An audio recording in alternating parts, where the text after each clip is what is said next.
алдаа гаргасан байна гэж би өөртөө энэ асуудлыг авахаас өөр зам авахгүй л дээ. Би бол тэгж л өөрийгөө хаацуулах юм алга уучлаарай.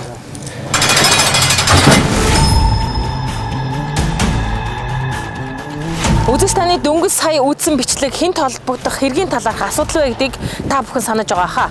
2023 оны 8 дугаар сарын 6-ны өдөр харамсалтай осол гарснаас үүдэн нэг иргэн амнаасаа алдсан байдаг. Харин хүний амнаас бүрлэгсэн жолоочийн хэрэг хаагдаж 10 хүний амнаас аврахаар хилэлцээрийг ахалсан хүний хэмж Батчулуун 2.6 жилийн хорхолыг сонсож өнөөдрийн байдлаарч цагдаа оргицоор байна. Тухайн үед хагалгааны процесс яаж өрнөсөн бэ гэдэг түүхийг сөхвөл донор талигаач аагаас 7 эрэгтнийг авсан байдаг.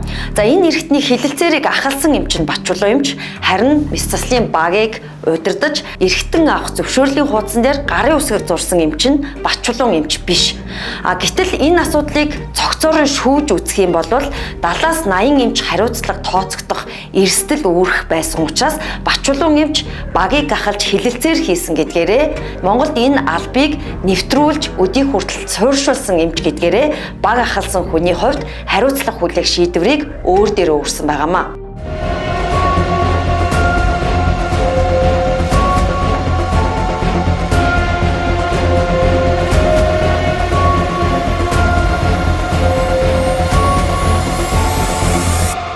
Хин нэгэн хайртай хүн чинь сэхэх бүхэн мэддэхгүй байж хахад за одоо энэ хүний дарих сэрэхгүй болчихжээ. Эдис эрхтний авах зөвшөөрөл гоогаад очно гэж тийм амархан хэлцээр биш шүү дээ. Тэгэхээр ийм л одоо хэцүү ажлыг хийдий. Энэ бол бусдын сайн сайхны төлөө бусдаа уулзж байгаа л яриа шүү дээ. Өөрийнх нь ажил нь бол тэр амьгүй дооноор гарлаа гэхэд түүнийг бусдын сайн сайхны төлөө эмнэлгүүдэд эрхтэн шилжүүн суулгадаг эмнэлгүүдэд өгөх боломж нөхцөлийг хангах гэж байгаа болохоос өөрөө барьж аваад очиод хаглаа хийдэг юм шиг шүү дээ. Яг үндэ Батчулуун эмч бол тухайн одоо төвийн дарга өөрөө яг авч ашигласан зүйл байхгүй шүү дээ. Тэгэхээр өөрийнхөө доор ажилтдаг хүмүүсийн өмнөөс хариуцлага хүлээж байгаа ийм л хүн байна. Эмчийн тангарахтаа үнэнчээр 40 жил тасралтгүй ажиллаж олон мянган хүний амь насыг аварсан эмч хаа нэгтээ алдаа гаргасан эсэх нь тодорхойгүй бүдэгхэн хэрэгт 3 сар цагдан хоригджээ. Эрхтэн авах мис заслын үед суд суулан шүрэн авагдаж магадгүй гэдэг асуудлыг би бол хэлж ирсэн. Энэ асуудлыг бол би хэнд хэлжсэн та? Би энэ эдгээр маань байсан. Тэгээд манай сонсож ирсэн үү? Гэхдээ элэг тэр бүрнийхөө хавьд одоо сүрмэс одоо болохгүй болсон бол тийм ээ судас гэдгийг бол хэлсэн дээ. Тэгээд тэр хавьяас л одоо тэр элэг бүрэндээ хэрэглэх ёстой тийм ээ. Тэр хавьяа ойр арчин юм болохгүй тэрнээс яг нэг ганц цагийг авах багт ус зэрэгтэнд бол хүрэхгүй гэдгийг бол над хэлж ирсэн. Та бүхэн тэр хиний өнөрөө сэтгүүлчийн хамгийн анхны тэр лайв хийсэн юг ухрааж үзээрэй. Тэгээ тэрэн дээр элэг бөөр шөрмөс авахыг зөвшөөрсөн гэж хэлж байгаа шүү. Зөвшөөрсөн гэж хэлж байгаа шүү дээ. Бүр асуугаагүй биш асуусан, зөвшөөрсөн байгаа шүү дээ. Талигаач ис овогтой алтангоо дархины эргэжгүй өөрчлөлт орсны улмаас гэмтэл цог судлалын үндэсний төвд эмнэлэгт ингээд нас орлаа. За тэгээ элэг бөөр шөрмөс одоо элэг бөөр шөрмөс эрийг болвол авахыг бол зөвшөөрсөн. Энэ дээр эмчлэгч хэмж болгон ар гэрийнх нь бол гарын үсэг зурж баталгаажуулсан байгаа. 8 нас ирсэн энэ үед ингээд явж байгаа учраас бас тийм таниулж ойлгуулах үйл ажиллагаа бас их төвөгтэй нөхцөлд явагддаг. 3 жил хамтын хийгээд идсэн мэт 3 сая хамсан төгрөг. 3 сая хамсан төгрөг би ямар өхнө босгоод ирэх биш. 3 жил би дэвтэн байхгүй. Чи болохоор хийж яриад миний өхний яагаад чи болгосон бэ гэж. Тэгэхээр энэ сэдв чи ингээ ярихлаар өөрхийн нөгөө өөр хүүхэд нь энд ч гэсэн одоо бөө стресстэй яваа хүнд яриад яхахлаар анзаарахгүй өнгөрчих ийм асуудлууд хүртэл гарах эрсдэлтэй. Тийм учраас миний нэг хэлээд байгаа зүйл бол тэр зөвшөөрүүлэх яриаг видеоор бичдэг байх хэрэгтэй. Миний өхний хамаг хөлдийнх нь яс шөрмөс бүгдийг авсан байсан. Гаргахт нь мэдсэн бид нэр юм авчиад хоосоо хэлсэн дотор нь нэг цотгомол зовдохад тэгээд ингээд байдгэр ингээд хөл гарын төмөр уцаар оёод тийм байдалтай хүлээл хийж өгсөн. Хүлээлж өгдөг хүн чанартай хүнийг хамгийн минь авчаад айтайхан хүлээлгээд өгчихгүй. Одоо хүнээ аваарай гэж баргаж хийх шахвал өгсөн байсан манай өгдөг. Гэр бүлийнхний гомдож байгаа хоёр асуудлын нэг нь шүрмсийн багийнхантай шууд холбоотой байгаа юм. Өөрөөр хэлэх юм бол биеийнхэн доод хэсгийг шүрмсийг нь тонсон гигдээд байгаа хамгийн сүүлийн ажилбарыг шүрмсийн багийнхан хийсэн. Тэд энэ зохицсонд хүндэтгэлтэй хандаж олон улсын жишгээр ар гэрт нь хүлээлгэн өгөх байсан боловч цогцыг гулзаасан байдалтай хүлээлгэж өгсөн гэдэг дээр ар гэрийнхэн гомдож байгаа. Үүний хариултыг шүрмсийн багийнхныг хүлээж байгаа гэдгийг давхар хэлхэн зүйтэй болов. Элгийг авахдаа элгийг нь одоо цэсний замтай навж иж суулгадаг. Тэгэхгүй цэсний замгүй элийг аваад тэр эргэтэн болохгүй. Бөөрийг нь авахдаа шээс дамжуулах замтай навд авж иж шилжүүлэн суулгадаг. Шүрмсийг авахдаа шүрмсний бэхлэгдэж байгаа хоёр талын ястай навчиж ясын ястай нь бэхэлж суулгадаг. Шүрмсийг дангаар нь зүгээр нэг юм утас аваад тэрийг суулгах боломж байхгүй. Төмөр уцаар ойцсон гэж яриад байгаа юм. Ер нь тэгж ярих юм бол бид одоо амьд донорын хагалгаа хүртэл хийхэд донор болон элэг авч байгаа хүмүүсийнхаа шархыг төмөр үдээсээр ойдсон шүү дээ. Ийм мэдээжийн зүйлийг бүр төмөр уц центр гэж хэлэх нь өөрөө иргэдэд юу гэж ойлгож байгаа нөхлөөр зүгээр ингээл гадаа годомжид байдаг төмөр уцаар бооцсон юм шиг ойлгож байна шүү дээ. Тийм биш шүү дээ. Юу гэж тэх юм бэ? Энд чинь бас амьгүй донор гэдэг чинь их буянтай, их том буян үлдэж байгаа, тийм ээ?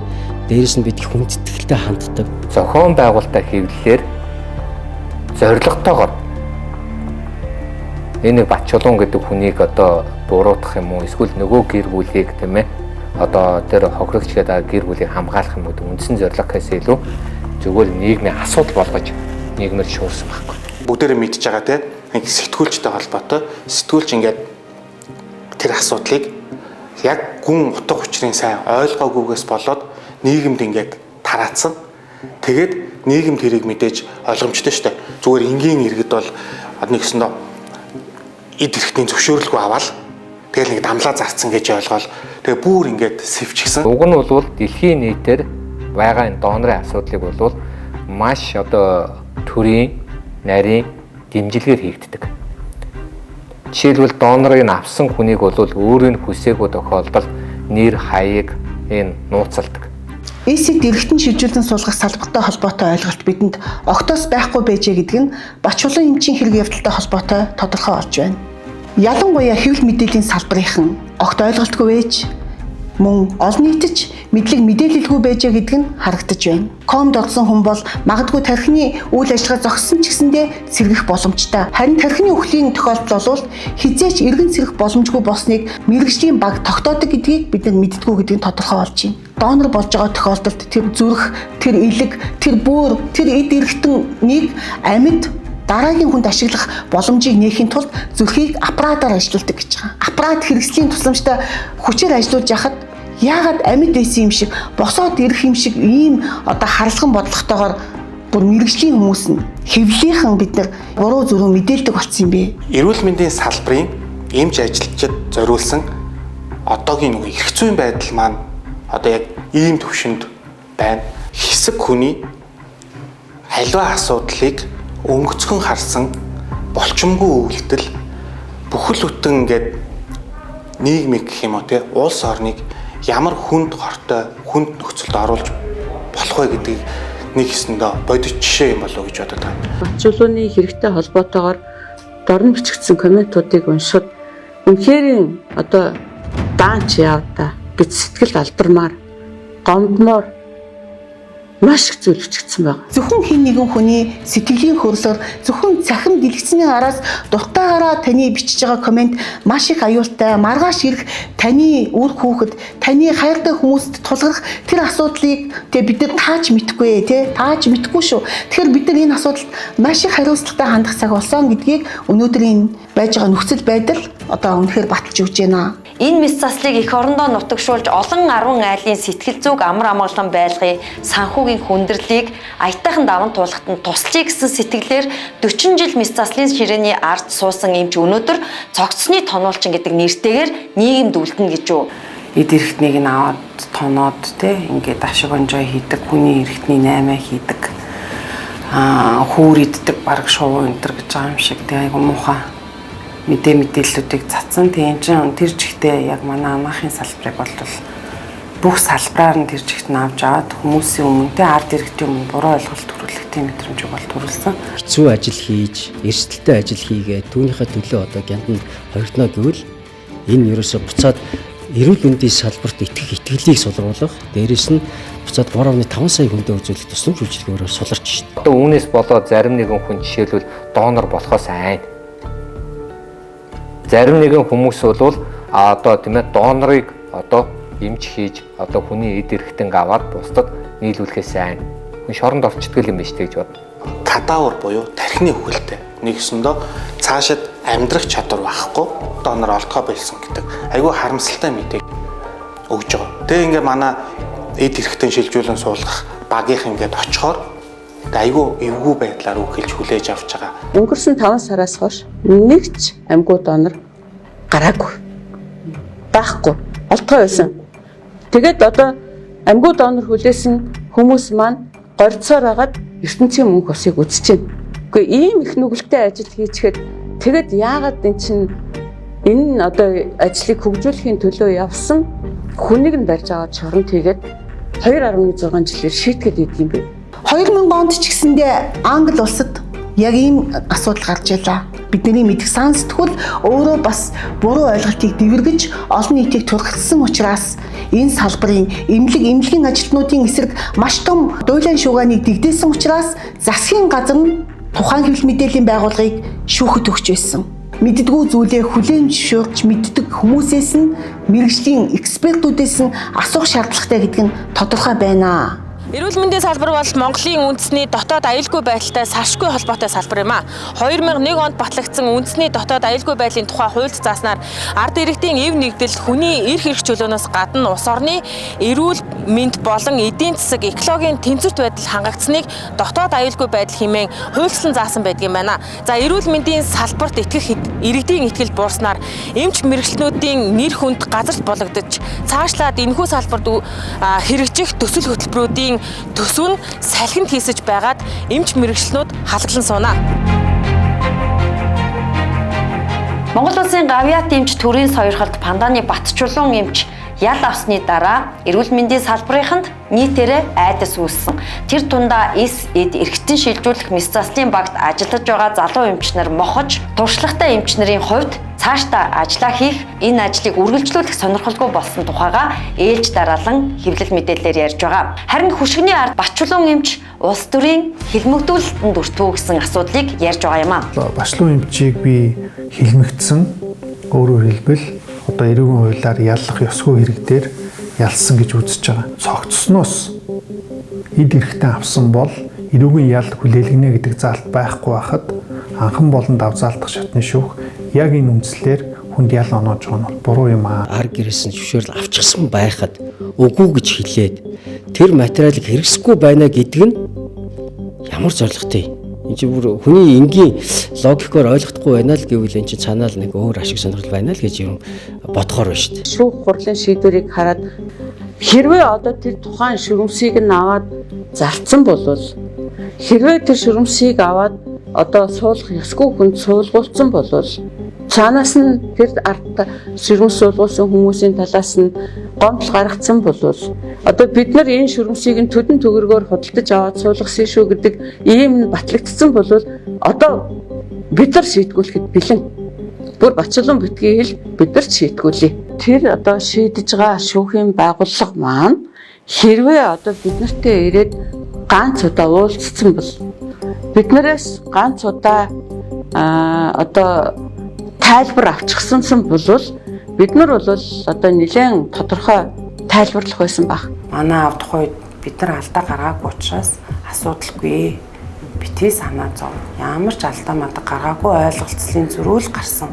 Тэгээ аяанд очрно олдчихно бүх зүйл өмнөрөө гараад ирнэ гэж авсаар агаад мөрдөн байцаалтын шатыг дуустал ердөөсөө өмгөөлөгчөөр ямар нэгэн өмгөөлөгч бол авч өмгөөлүүлээгүй. Тэр юм аадгүй юу гэдгийг анханаас нь муухай те янз бүрийн юмар төгсөж магадгүй гэж төсөөлж бодоод урьдчилсан хараад өнгөлөгч аваад явсан байсан бол нөхцөл байдал ямар байх байсан юм аа.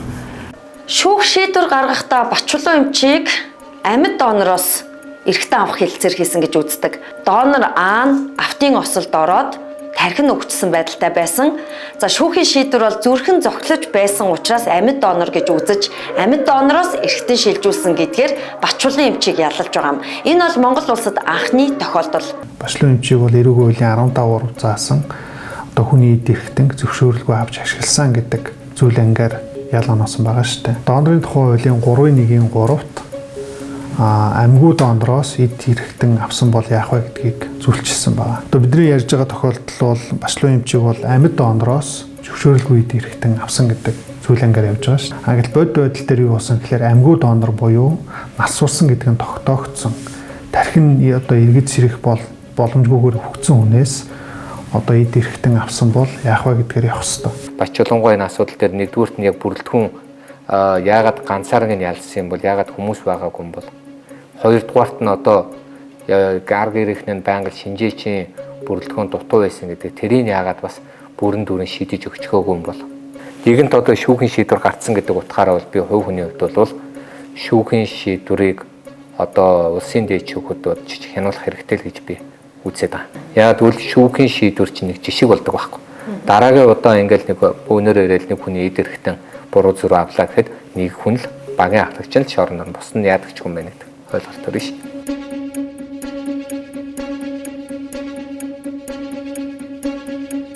Тэгэхээр бид нар энэ шүүхийн гаргаж байгаа шийдвэр дээр бид нар одоо ямар нэгэн зөв буруу гэдэг дүгнэлт өгөх юм бол энэ маань асар буруу тогтолцоо болно. 2024 оны 12 дугаар сард Эрүүл мэндийн сайд Мөнх сайхан Бачулуун эмчийг ажиллаа өгөхийг шахаж тэтгэврт нь суулгасан байдаг. Эрүүл мэндийн сайд Бачулуун эмчийг уурчлал гуугаачаа гэснээс өөрөөр ямар нэгэн мэдэгдэл хийгээгүй нь анхаарал татаж байгаа юм. За үүний цаана ямар хардлага сэтгүүлч надад төрж байна вэ гэвэл Монгол улсын засгийн газраас хэрэгжүүлж байгаа эсэд эрхтэн шилжүүлэн суулгах төв буюу 140 тэрбум төгрөгийн санхүүжилттэй босч байгаа иймлэхэд ямар нэгэн сайдын болон бусад эрх ашиг сонирхол байна уу гэсэн асуулт гарч ирж байгаа юм. За миний ард харагдаж байгаа эрүүл мэндийн яамны сайдаар 2 дахь удаа сонгогдсон ажиллаж байгаа тогтмолын Мөнх сайхны талаарх бас хэрэгт нөлөөсөн байж болзошгүй 2 тохиолдлыг энд сэрүүлэн үзэгч та бүхэнд хүргэе.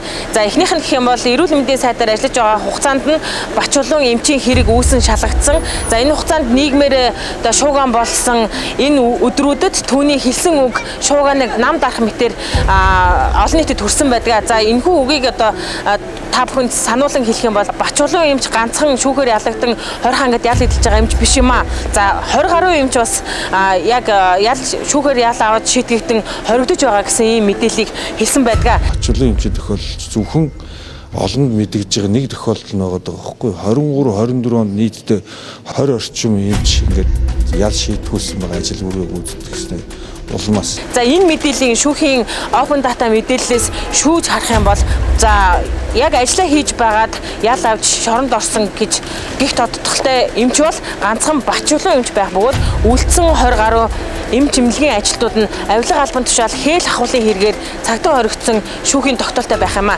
За үүнээс харахад бас нэгэн харлага төрж болохоор байгаа юм. За хоёрдугаар гэх юм бол Бачулуун эмчийн хэрэг дээр Бачулуун эмчийг өмгөөлөн ажиллаж байгаа өмгөөлөгч нарыг одоо салбарын сайд нь өрөөндөө дуудан ирүүлж уулзах үеэрээ за цаашид олон нийтэд одоо мэдээлэл хүрэхгүй чимээгүй байх чиглэлийг өгсөн ийм ноцтой мэдээлэл байгаамаа. Манай өмгөөлөгч нартай холбогдох салбарын одоо албан тушаалтнуудад ер нь бол анхнаасаа энэ нөгөө осол болсон цагаас эхлээд энэ нөр олон нийтийг амар их нөгөө шуугуулсан, олонний анхаарлыг татсан сэдв болсон. Тэгээд арт түмнийг талцуулсан. Одоо та нар гарч ирээд дахиад талцуулаад ингээ авах нь өөрөө шүүх рүү дайрж байгаа юм шиг юм байр суурийг харагдуулдаг учраас аав чинь шүүх хурлын дараагийн хурлын үйл явц зөргөөр нөлөөлдөг гэсэн зүйл байсан.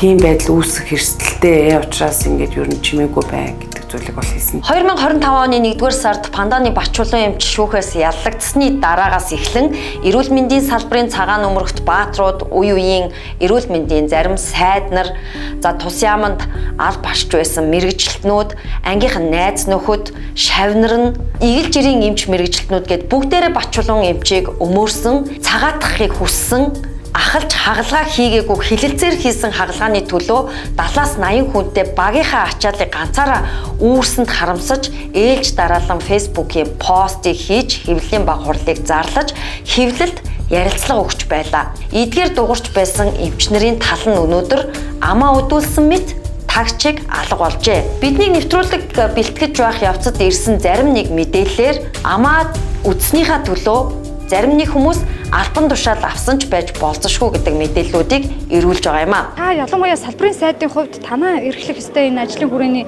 асуудал яригадаад темлогой орж ирж байхад энэ дээр та ямар зарчмын байр суурь ярьсан? Байр суурийг илэрхийлсэн шүү дээ. Ямар байр? Хувь хүнийхээ дадлаг дуршлагтай сайдаар дэд сайдаар ажиллаж байсан. Энэ яагаад эрүүл мэндийн даатгалын санхүүнд байдалд орсныг одоо маш сайн мэдэх өө. Тийм учраас энэ дээр бол одоо бас ажиллаж өөрчлөлт хийж чаднаа гэж миний хувьд бол тэгж үзэж байгаа гэдгийг хэлсэн шүү дээ. Алд говчуур даргын суудлаар сайдынхаа тушаалаар шагнуулж томилогдож энэ цаг мөчөөс хойш дахин энэ талаарх ямар нэгэн пост мэдээлэл хийхгүй амаа хамхиж байгаа нь энэ хэргийн цаана улс төр орвоо гэдэг нөгөөлнийг хардлага асуулт дахин гарч ирж байна. Бачулан эмчийг ялах нь хэн ашигтай? Байраа өөрөөс асуугаа тий. Тэг хэн ашигтай? Эний үр дүнд юу болж байгаа гэдэл хоёул үр дүнгийг л харъя л да. Бүтэн жилийн хугацаанд аймагуд оноор нэгч гараа. Энэ бүтэн жилийн хугацаанд эргэтэн хүлээж сууж исэн элэг бөөрөө солиулах шаардлагатай усууд эндээд тоо нэмэгдээд явж байна. Хинт ашигтай. Өнгөж одоо хаалганы цаана бид зүрх шилжин суулгах шинэ технологи нэвтрүүлэлтэй байж байна. Энийг хийж чадахгүй болсон. Хинт ашигтай. Монгол хүнд л ашигтай гэж би хэлж чадахгүй. 3.5 сая иргэнд ашигтай гэж би хэлж чадахгүй. Энэ нис ажилбар, энэ хагалгаа, энэ эмчилгээг хөгжүүлэх гэж олон мэргэжлийн улсууд зүтгэж байгаа. Энэ улсууд маань жинхэнэ сэтгэлийн дуудлагаар ажиллаж байгаа болохоос өнөөдөр баяжаад садаад нөөц зөөж байгаа юм шиг тийм баян чинэлэг болж байгаа юм уу? Үгүй шүү дээ. Ажил нэмэгдэж байгаа, хариуцлага нэмэгдэж байгаа. Тэ хинт ашигтай. Би өөрөөс ч асуумаар. Аав нь ялагдаад шоронд орсны дараа охин хонгор зулыг нь дарамтлсан ийм хэрэг гарсан. За хэргийг тодруулах юм бол 2025 оны 3 сарын 31-ний өдөр Бачулан эмчийн охин хонгор зулыг Амгаах ухааны их сургуулийн биотехнологийн тэгмийн эрхлэгчийн ажиллаж байх үед нь гаднаас үл таних эрхтэй орж ирж дарамтлсан үйл явдал болсон. За энэ үедээ тухайн эрхтэй бол хонгор зуулын талаар болон Бачуланыхын талаар бүх мэдээллийг мэддэг гэдээ хэлсэн. Яг нэг үгэлгээд 3 сарын 31-ний өдөр миний ажил дээр хамгийн анх нэг хүн орж ирээд бол намайг айлгсан. Миний ар гэрэг айлгсан. Айлгахтаа миний өөр хүүхдийг, миний амьдралын түүхийг, миний ээж аавын гэр, аавын минь настаа хүртэл холбогдож бол юм хэлсэн л дээ. Тэгээд тэр цагаас эхлээд эн чинь зүгээр нэг ойлголцлын зүрэн дээр гарсан хэрэг байгаагүй байна шүү дээ гэдэг бодлыг бол төрүүлсэн. Бачулан эмчийн гэр бүлийнхний хувьд 4-р ангид байхдаа тархины мэс цэцэлд орж 2012 онд зүрхний стенд тавиулж өнөөдрийн байдлаар 11 стендтэй мөн нэмэлтээр сахар илэрсэн биеийн байдланд хүнд нөхцөл байдалд гэр бүлийнхаа хайртай дотны гишүүнийг торны цаана амьсгал хураажчихъя гэсэн айдас нэгэнт үүрлээд байна. Бид нийгмээрээ энэ асуудлыг ярьсан билүү? Хэрвээ энэ хүн шоронд ямар нэгэн байдлаар өнгөрвөл одоо амиа алдвал гэсэн үг шүү дээ. Хяналт тавьсан прокурор л өөрөө хариуцлага үржих ёстой. Тэгэхээр одоо ингэж хоригдох хугацаанд биеийн муудаад нас орчвол яах вэ? Үүний дараа улсын дээчүүхээр ороод цагаадвал яах вэ? Их мэтэр ингээд онцгой анхаарч үзэх нөхцөлийг огт харгалзахгүйгээр хорж байгаа нь бол хүний эрхийн зөрчил гэж үзэж байна. Би өөрөө 2 удаа инфаркт болсон. Үнэхээр энэний ард ингээд сууж ахч зүрх маань ингээд зохилж чадж гэнэ гэдэгт итгэхгүй. Үнэхээр хэцүү. Үнэхээр би хэцүү байна. Тануудаас дахин уучлалт гоё. Ийм явдал гарахгүй төлөө ирээдүйд олон хүний амнасыг аврахын төлөө ажил хийн. 30 гаруй жил энэ ажлыг би ямар нэгэн цаад санаагүйгээр хийж үдээ зэрэгцүүлсэн. Тэр эргэтэн хууль хүмүүсийг эмчлэх асуудал дээр ямар ч асуудал байхгүй. Шүүхээс ял сонсож алх цохиулан ачигдан ирснээс хойш баггүй хугацаа өнгөрүүллээ. өөрийн амнаасаа илүү эд эрхтэн шилжүүлэн суулгах багийн ажил болон өнөөдрийг хүртэл хамтран зүтгэсэн эмч нарын урсах хөлсний үнэр хамар цоргож сэтгэл хөндүүрхэн өдрүүд өнгөрсөөр энэ том ажил цааш хэвийн үргэлжлэх боломж миний амиар хэмжигдэх бол би амиа өгөхөд бэлэн. Тиймдээч ороогүй хагалгаа зураагүй гарын үсгнийхээ өмнөөс өөрийн биеэр ялавлаа. Нэг хүний ам хохирч байж эрхтэн шилжүүлэн суулгах ажил хэвийн үргэлжлэх ёстой юм бол тэр нь би баг. Харин донор хүлээн өдөр бүр залбирэн суугаа энгийн эргэн цаашлаад Монгол улсын том эрх ашиг бүү хөндөгдөг.